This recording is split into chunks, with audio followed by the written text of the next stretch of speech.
Welcome back to the Rules Plus podcast. Today's episode completes our review of the 12 chapters of the Rogers-Redding Study Guide to NCAA Football Rules, now authored by George Demetrio.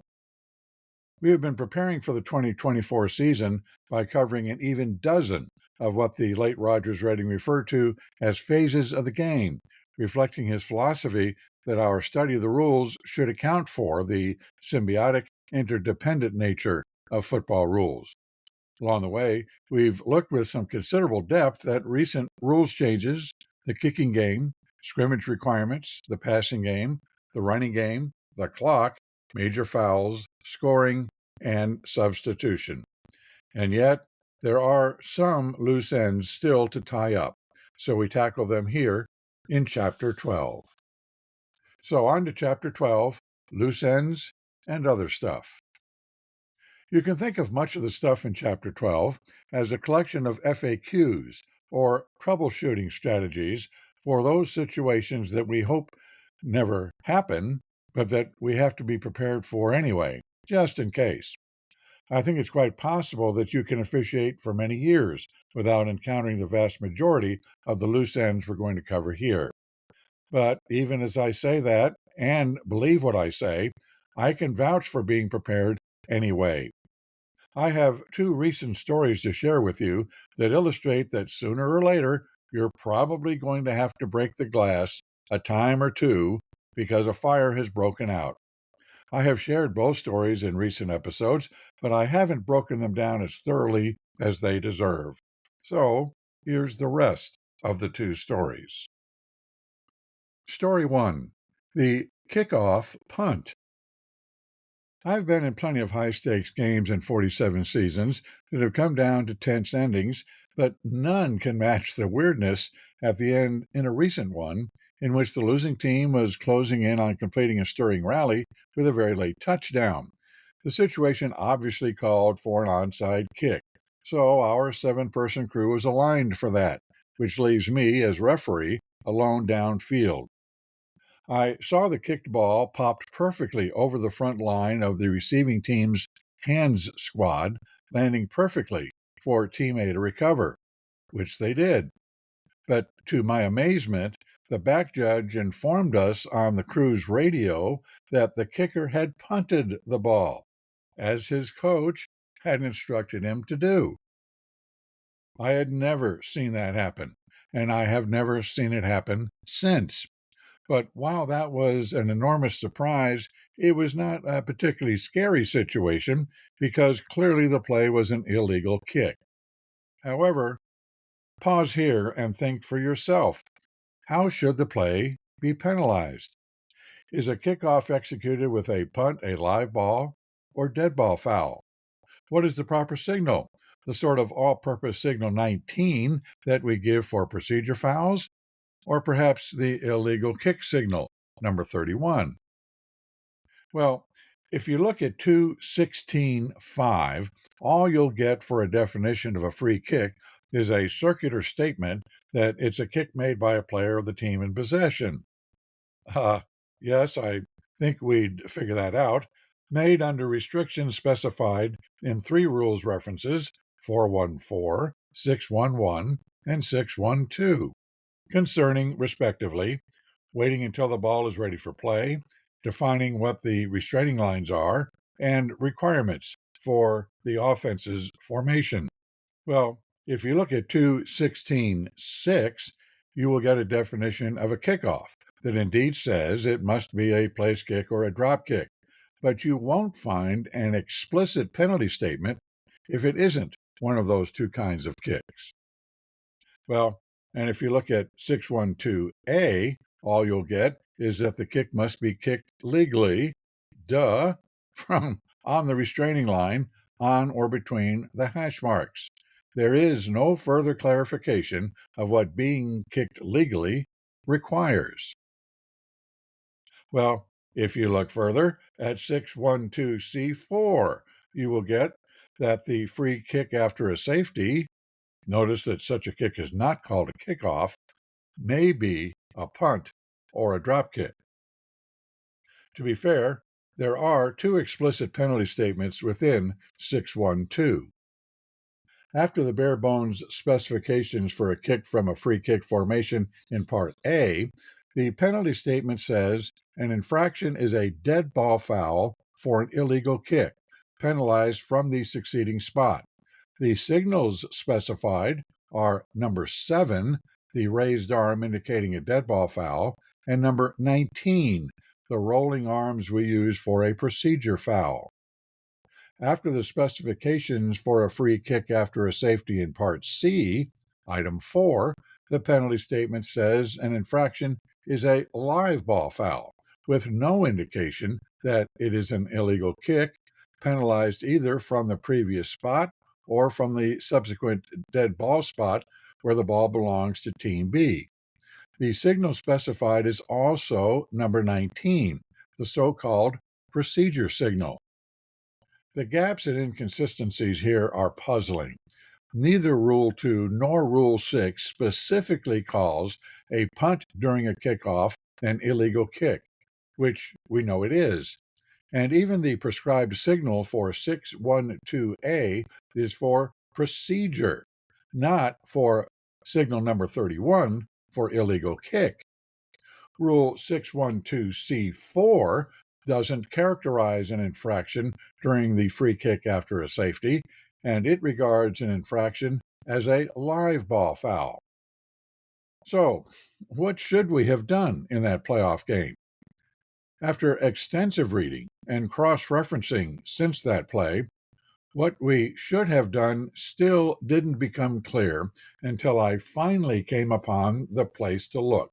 Approved ruling 612, play Roman 1. Finally, it's clear as can be. Quote, the ball is kicked while teed illegally, punted on a kickoff, or kicked from a spot between the hash mark and the nearer sideline. Ruling, illegal kick, dead ball foul. Penalty, 5 yards from the succeeding spot. End quote. All the reading and all the cross-referencing I did was too late, about 45 years too late, largely because it was about a situation I never really expected to happen. The reality is that just about any foul we see by Team A during a free kick is a live ball foul at the time of the kick. Such at-the-kick fouls are related to formation and procedure. Such fouls don't create an illegal kick. Perhaps uniquely, punting as the means of executing a free kick is inherently an illegal kick, so it is treated by the rules differently from those other types of Team A fouls. In the case that I'm talking about, we let the kickoff play continue after the ball was punted. Clearly, we should have killed the play immediately and should have assessed a 5-yard penalty from the succeeding spot. In fact, that would have been far better. No players would have risked injury. No Team A coaches, players, or fans would have had false hope dashed when they discovered they would not be keeping the ball. And no Team B coaches, players, or fans would have suffered heart attacks of despair at the moment their team didn't recover the ball. Fortunately, we never gave the pumping signal that Team A had recovered the ball. And fortunately, I did correctly give the procedure signal number 19, but I wish I had given the more accurate illegal kick signal number 31. And there's also a matter here of inconsistency between the signals specified in the rules and the official signals defined in Appendix F and the summary of penalties in Appendix G. The description in Appendix F for Signal 19 is for, quote, false start, encroachment, or illegal formation by Team A, end quote. Nothing else. The description in Appendix F for Signal 31 is for, quote, illegal batting or illegal kicking, end quote. Nothing else. Yet, the foul on this play was for an illegal kick, and that is not the same foul as illegally kicking.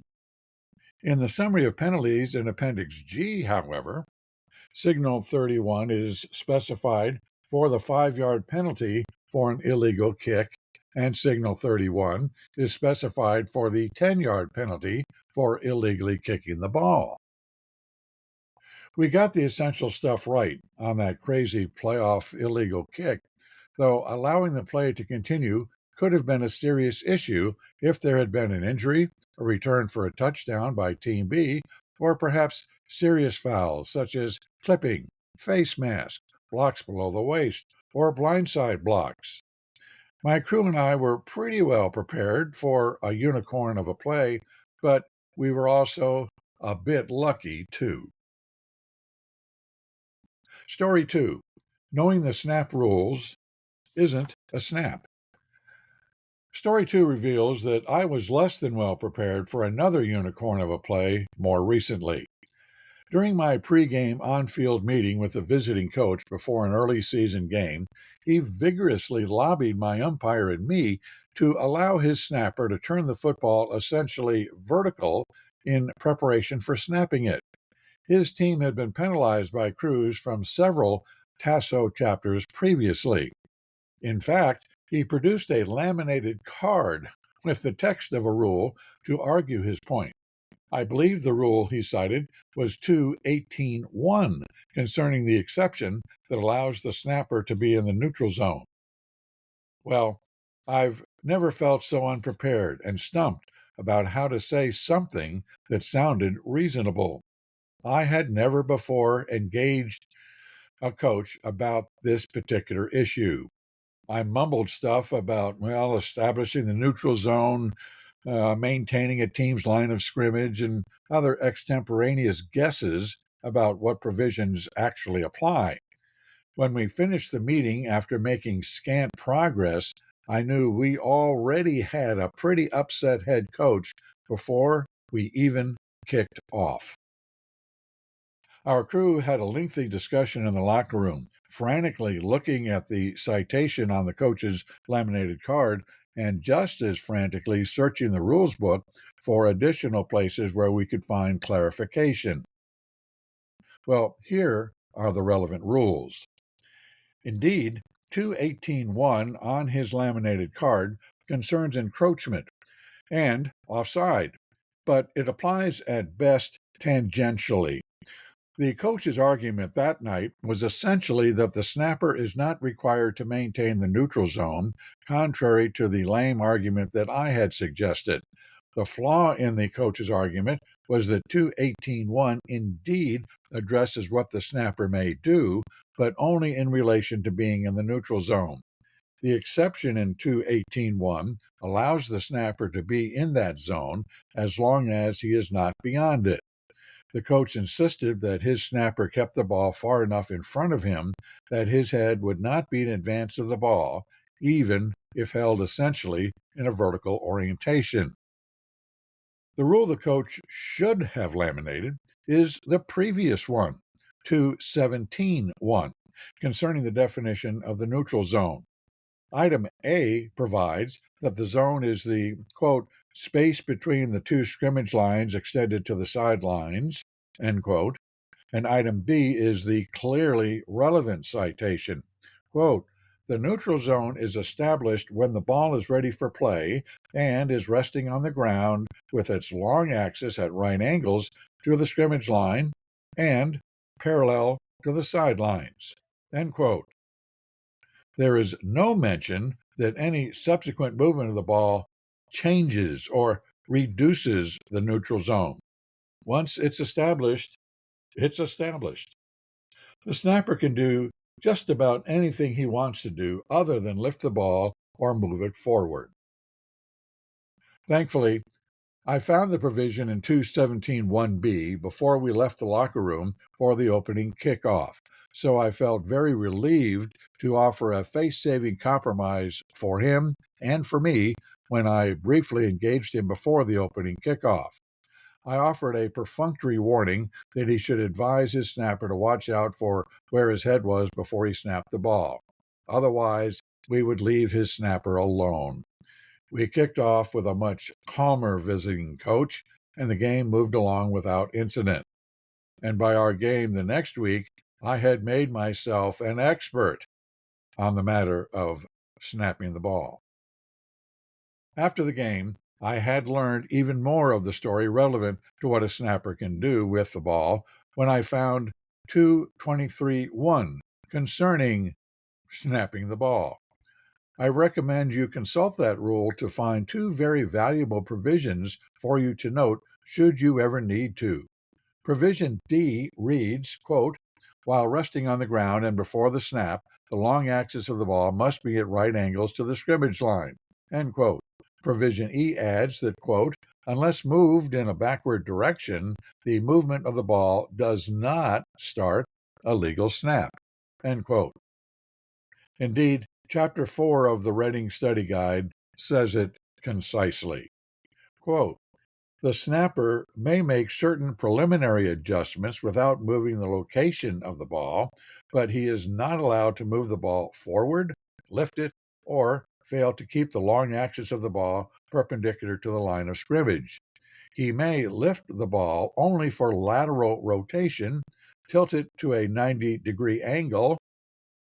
I'll repeat that, tilt it to a 90-degree angle, or take his hands off the ball as long as he does so smoothly and slowly, end quote. The citation presented in the Reading Guide is 713A. The moral of the story is to identify for yourself areas of the rules that you tend to ignore or gloss over because you're familiar with the concept and or you have never run into a situation in which you've had to answer some question or respond to some objection concerning that topic. I will never be caught off guard again about what a snapper can do. So, on to the loose ends and other stuff promised by the Reading Guide. So now that I've made peace with myself over not being anal enough about seldom relevant rules stuff, Chapter 12 actually intrigues me, and I hope it now intrigues you too. What loose ends and other stuff should we possibly talk about? Well, here's what's on tap. I'll give an overview rather than a deep dive because actually we've covered several of these topics already in earlier episodes. You can decide for yourself which of these loose ends you care to spend more time on. Chapter 12 touches on 7 topics. 1. The inadvertent whistle. 2. Down counting errors. 3. Judgment errors. 4. Officials' jurisdiction. 5. Uniforms and equipment. 6. Violation versus foul. And 7. The myth of the muff. There's actually an 8th topic in Chapter 12, but it's about instant replay, and so of no relevance to us in Texas high school game. So, Topic 1. The inadvertent whistle. Of these 7 loose ends, the inadvertent whistle situation is actually one you are almost guaranteed to see, so it's worth looking at this one in detail. If you're lucky, an inadvertent whistle can be a minor mistake, easy to move on from. But if you're not so lucky, an inadvertent whistle can be catastrophic. That is not hyperbole, because in football, there are 2 ways in which a live ball becomes dead: an inadvertent whistle or everything else. The fundamental thing we all must remind ourselves of is that the purpose of blowing our whistle is to inform everyone, players, coaches, officials, fans, that one of the everything else things has happened to make the ball dead. The purpose of blowing our whistle is not to make the ball dead. However, if we do blow our whistle when the ball otherwise would remain live, we have indeed made the ball dead. The protocol for handling an inadvertent whistle is actually not difficult to understand. It's only difficult to explain to an exasperated coach. The protocol is found in 412. If an official sounds the whistle inadvertently or otherwise signals the ball dead during a down, when the ball is in player possession, the team in possession may elect to put the ball in play where it was declared dead or repeat the down. When the ball is loose from a fumble, backward pass, or illegal pass, the team in possession may elect to put the ball in play where it was declared dead or repeat the down. During a legal forward pass or a free or scrimmage kick, the down is repeated from the previous spot.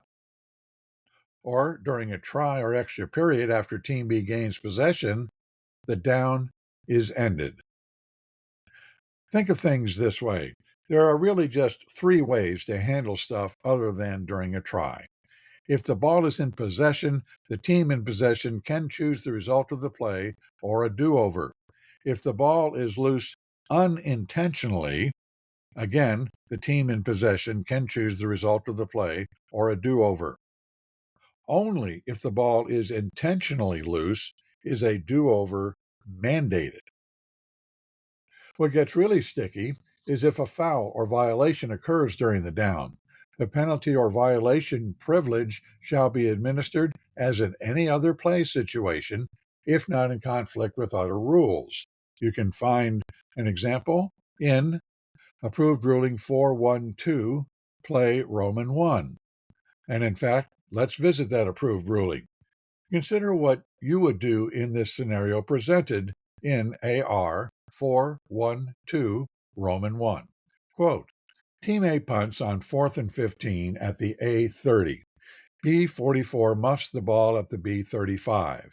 The back judge blows his whistle when it appears that B44 is catching the ball, but it rolls along the ground, and in the immediate continuing football action, A88 chases and recovers the ball while grounded at the B30. B22 is flagged for holding during the kick. Ruling: inadvertent whistle. Rule 412B3 applies. The ball is returned to the previous spot, and the 10-yard holding penalty is enforced. Team A retains possession and will have 1st and 10 at the A40. End quote.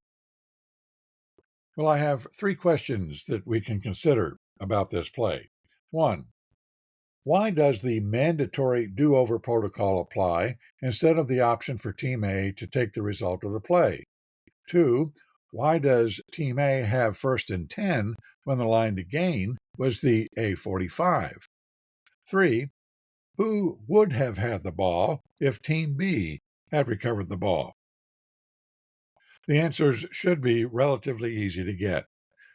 For question 1, the ball was loose from a kick, not from a fumble, so the do-over is mandated. Question 2, the foul by B22 is defensive holding, whose penalty includes an automatic 1st down. Question 3, regardless of who eventually recovered the ball, the whistle sounded while the ball was loose as the result of a kick, so the do-over is mandated. As a public service, I will now predict for you how your inadvertent whistle will happen if it hasn't already. You will blow your whistle when you see a foul. You see a foul and you throw your flag. You anticipate a runner is or is about to be down. You're fooled by a fake and think a player without the ball is or is about to be down. You anticipate a pass will be incomplete after a receiver touches or bats the ball. You anticipate that a ball carrier still going forward while being tackled will be down when he then fumbles or throws a backward pass.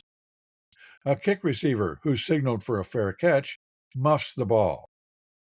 After a change of team possession on a 4th down play, any player catches or recovers a fumble. Or when you least expect it, something unusual happens. My inadvertent whistle happened under the scenario of the muffed kick by a kick receiver who had made a valid signal for a fair catch. It didn't happen to me yesterday, but it sure feels like it. Topic 2. Down counting errors. While the obvious way for a crew to make a mistake within a series of downs is to simply miscount a down, often after or before a penalty is enforced, there are other ways to get in trouble. One way is to mistakenly set the chains when a new series is awarded before rather than after enforcing the penalty for a dead ball foul. Once the ball is legally snapped, it's too late to correct an error. It's bad enough to short a team a down, but perhaps worse is to give a team an extra down.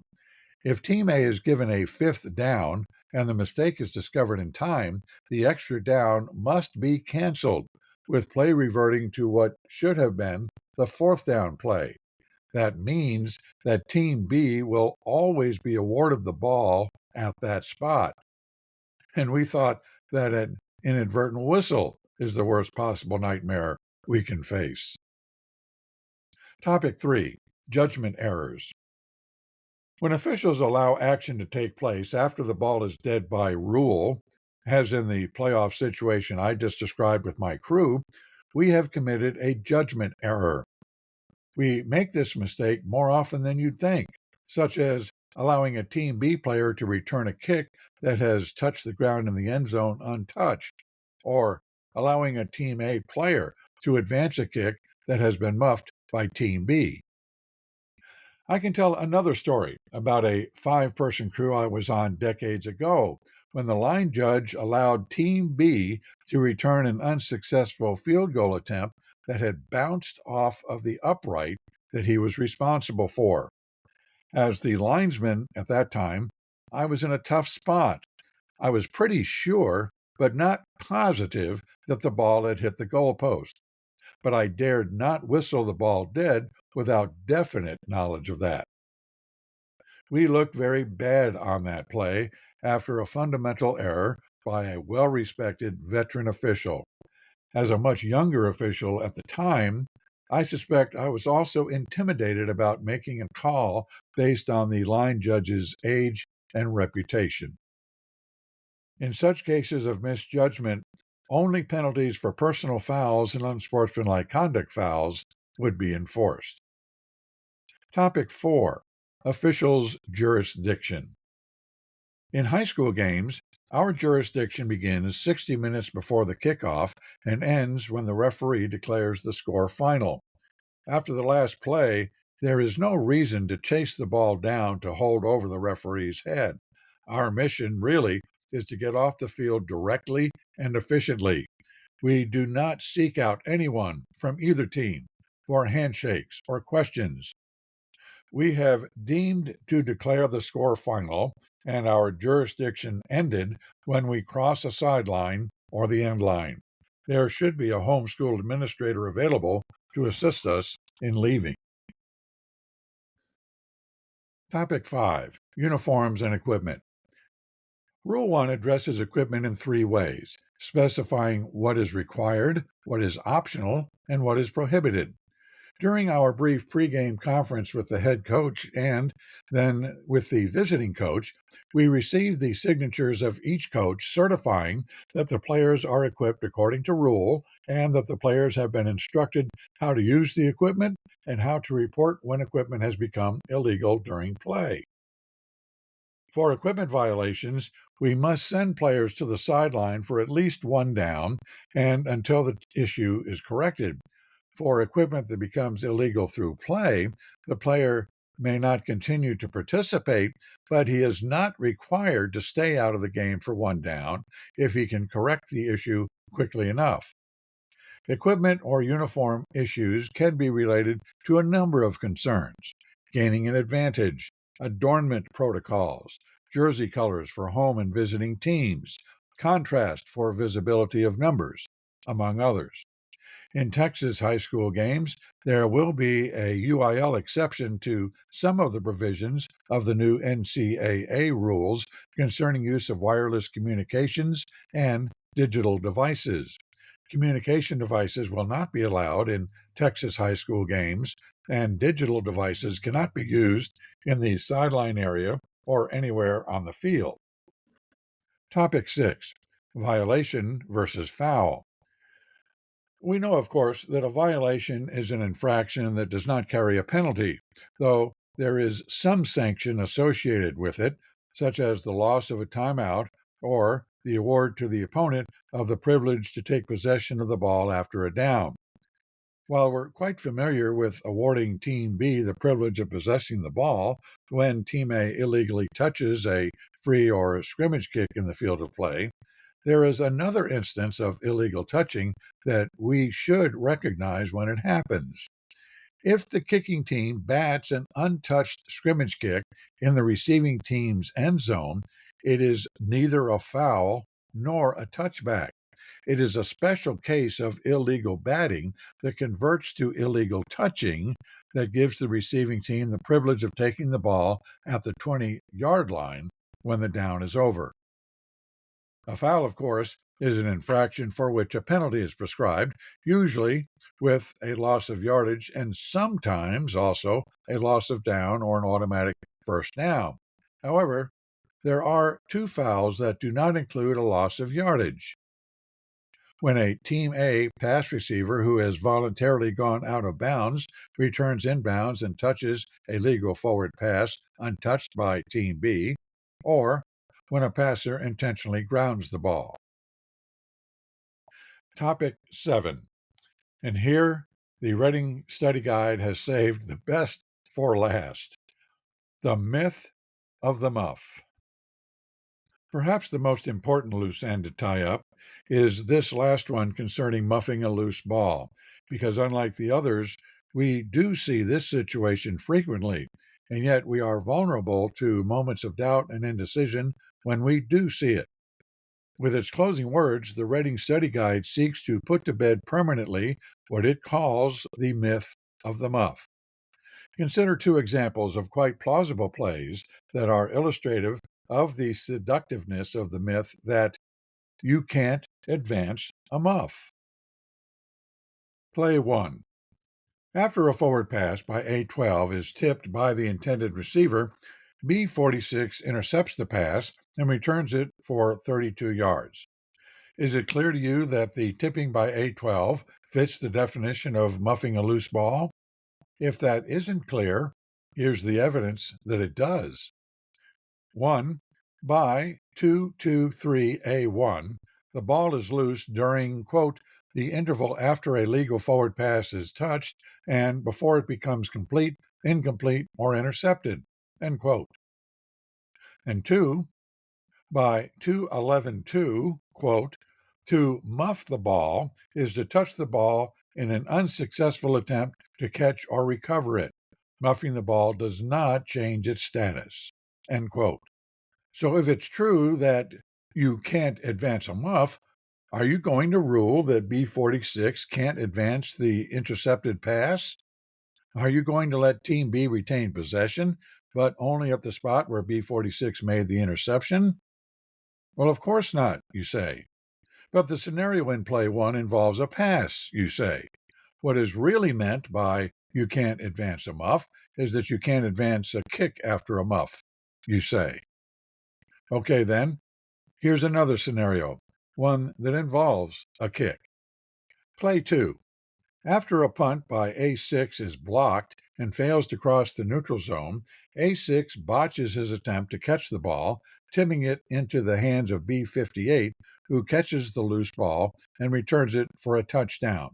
The botching by A6 fits the definition of muffing a loose ball. Well, as in Play 1, the ball has become loose, and it has been muffed, and its status as a kick was not changed by the muffing. So, are you going to rule that B58 can't advance the muff? Are you going to let Team B retain possession, but at the spot where B58 made the catch? But now, you may run into a contradiction introduced by another myth. The ball didn't cross the neutral zone, so according to this myth, it isn't a kick. The trouble with the not a kick myth is that all 631 says about such a play is that, quote, a scrimmage kick that fails to cross the neutral zone continues in play.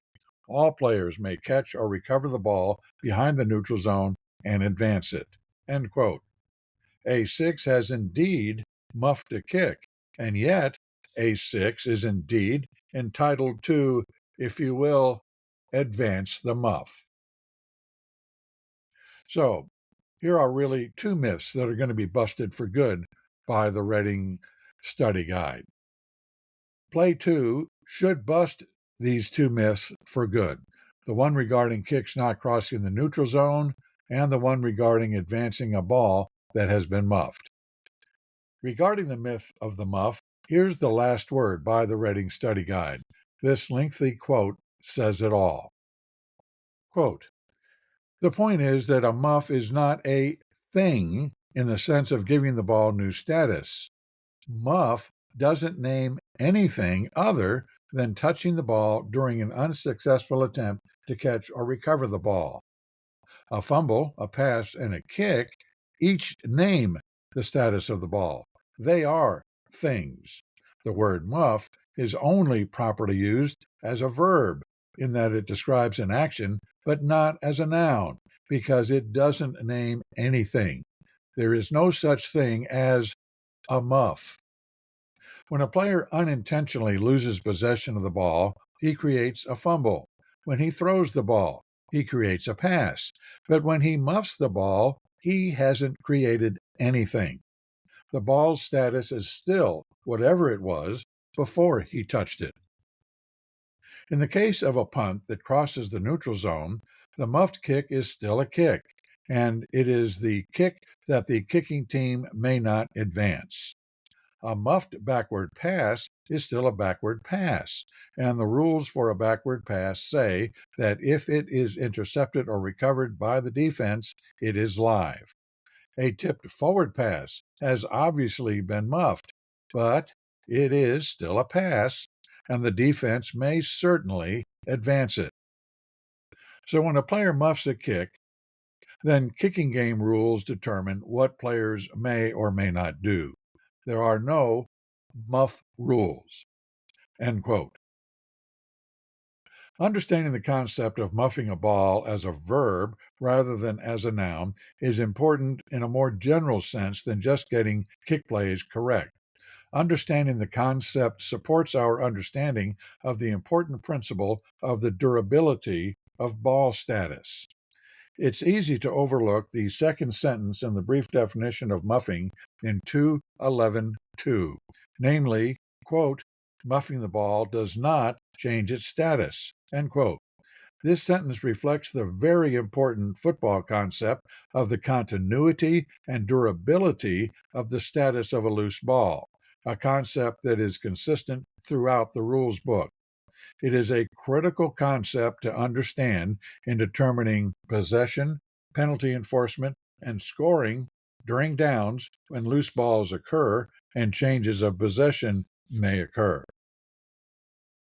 Perhaps the fundamental demonstration of the concept of continuity of ball status is the collection of rules regarding responsibility and impetus when a ball is loose. That is in Rule 8, Section 7. This rule is critical in determining, for example, whether to rule a touchback or a safety when a loose ball and an end zone are involved in a play.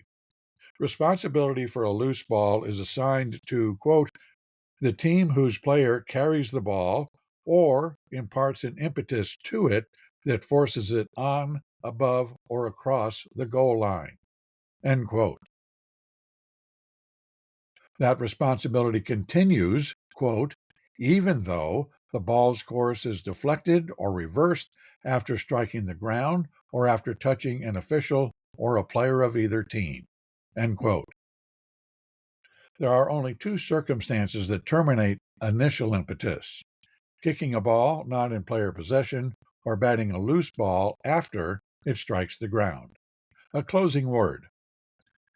So that wraps up our preseason tour of the 12 chapters of the Reading Study Guide.